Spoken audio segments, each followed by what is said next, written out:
So for weeks, pollsters have predicted the GOP will win control of the House, but the number of Republican victories on election night still fell far short of what top party leaders were expecting. So what stopped this so-called red wave that many were calling for this week? Well, according to some, it all circles back to abortion rights. And here's the evidence to support that claim.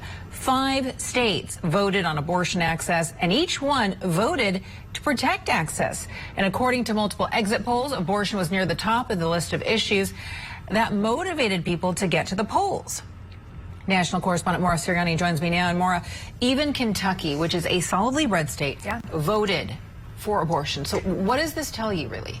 Well, so you mentioned Kentucky. You also had 2, kind of more liberal states. You had California in there and you had Vermont. But I want to start with Kentucky because there, I think this ballot measure and what we learned from voters there really is very telling that they're willing to vote Republican. But when it comes to the topic of abortion, the majority of people are supporters of abortion rights. So I want to take now a look at a breakdown of voters and the most important topics to them.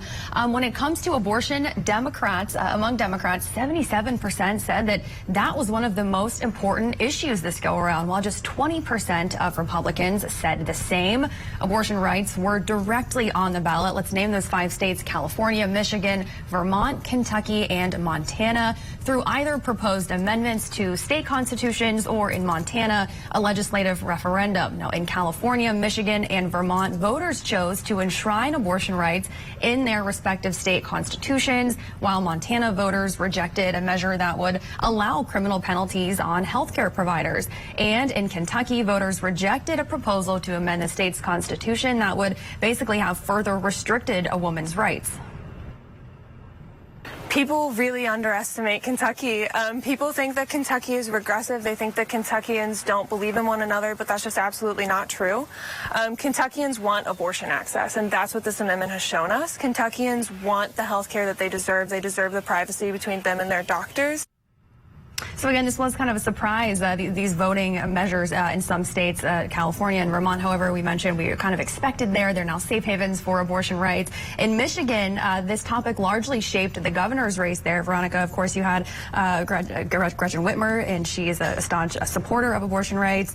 You had 2 females running in that state, so that was kind of interesting to see what happened in Michigan with 60% of voters there who were in support of abortion rights. But I think really what this tells us, it's kind of a wake-up call for those folks across the country who weren't taking this topic of abortion seriously. You're absolutely right about that. And if you look at the United States as a whole, more than half of the U.S., I think women make up, 53% of the vote or something.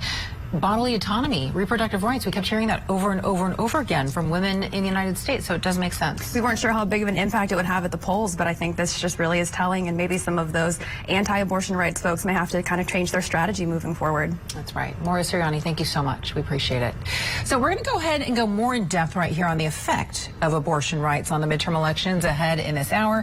We're actually going to sit down with USA Today's Deputy Managing Editor, Luciana Lopez.